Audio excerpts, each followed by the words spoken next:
What's good, y'all? This your boy Blak G 92.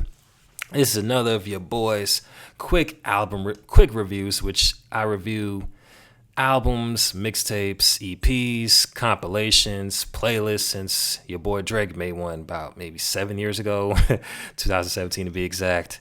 So you got those out there and those type of projects out there. So anything from like say they came out say from back in the gap to anything that came up in the recent years, past maybe year or two, is going to be reviewed on here of my choosing. And if you have any requests of any albums you'd like me to any sort of projects you'd like me to review, let me know in the comment section as well. And also it's going to be like just random from like unknown to mainstream, underground, unknown to well-known, mainstream to underground, like new artists to veterans. I don't really discriminate. Like if I find it dope, or if I find it interesting, or if I find it to be disappointing or trash, I'm gonna give my take on it. And that's just it. Now I'm gonna give my honest opinion on each project to the best, not even the best of my abilities. Yeah, it's the best of my abilities, and that's it. But anyway, so be sure to check out my previous reviews I've done on like Eminem's new album, The Death of Slim Shady, as well as Berlin Chung's third album. It came out in 2000, EPK4. Let me know in the comment section below what you feel about those projects, especially if you was around or if you was around when EPK4 was released. I'd like to read those type of comments as well, those that were around and were there to experience it firsthand and such like that. I like to hear those type of comments.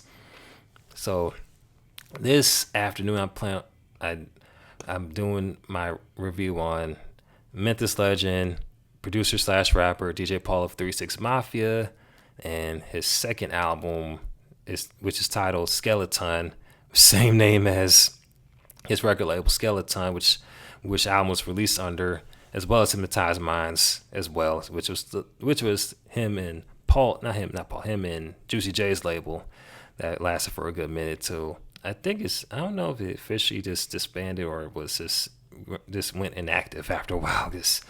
Man, it's been years since Hypnotized Minds was even a thing. But anyway, the album was released in May 5th of 2009, and damn, I slept the fuck out of this album. I should listen to this like earlier, but I've came across the album. I finally gave the album the full blown listen after just listening to You Don't Want It and seeing the video of Lord Infamous making a cameo on DJ Paul's 2009 video and promotion, 2009 YouTube video and promotion for that album, as well as the You Don't Want It not mixtape, but music video.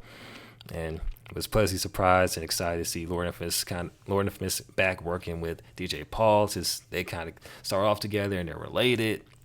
And they're also like I said, blood related as far as brothers and all that, which was cool to see him linking back up doing this album, which Lord Infamous made like maybe 8 appearances on the album. He's like the only guest feature on the album, which is very dope in my opinion. Plus, Paul produces the entire thing himself, and it's a return to more so the old school 3 6 Mafia sound, which is more so horrorcore before they transitioned to crunk, more so crunk, and other mainstream styles of music.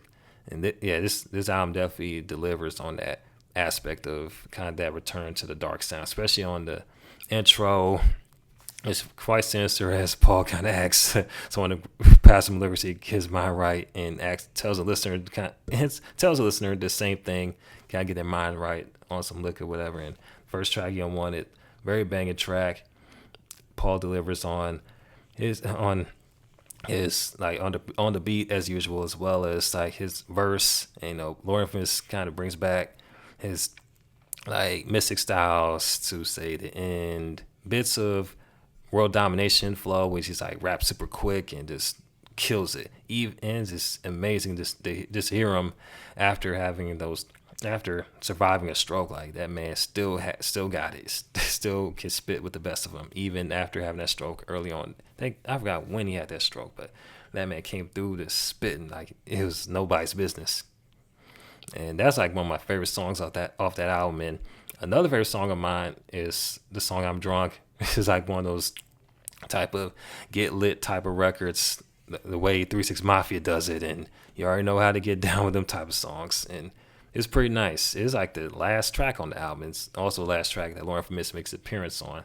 Delivers another hard verse. Pretty nice for the ride and some to get lit to. In my opinion, that is. And then another one is I'm an Outlaw. Pretty nice song too. Another highlight. Shit. And the outro is funny as hell. He just basically kind of just have this whole skit of him just like still survive after having to attempt on his own life, and he's still surviving. Like, oh, I'm still alive. I'm alive. It feel like it was kind of low key reference to Cabin Fever in a sense, when one of the characters survives after being kind of quarantined himself from everybody that was catching the titular cabin fever throughout the movie and just dying from all these horrific ways and such, whether it was his own doing or the locals or the dog. Anyways, get back to the skit. It's pretty nice. It's a pretty nice little outro for a very amazing album. And I just try to think of another song I like from there, because another song I like from there as well. Let's see, the Doing All the Doings pretty nice too, and She Want to Get High, another dope ass song, and is one of those get high type of joints that 3 6 Mafia specializes in. Of course, Lauren Miss does his thing on the track as well as Paul, and you could definitely tell that they still have great chemistry. The time they spent apart from, say, what album that came out? It was Most Known Unknown to Last to Walk. It's like it's almost like the connection. Just it's their chemistry on songs together just never left. And of course, Liquor and Powder is pretty nice.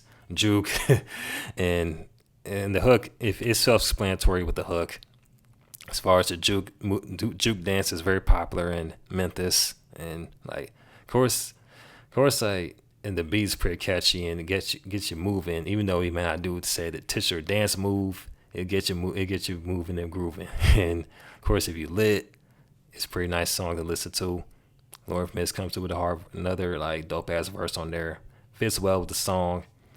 And let me see, what's another song? Cause I'm not gonna spend way too.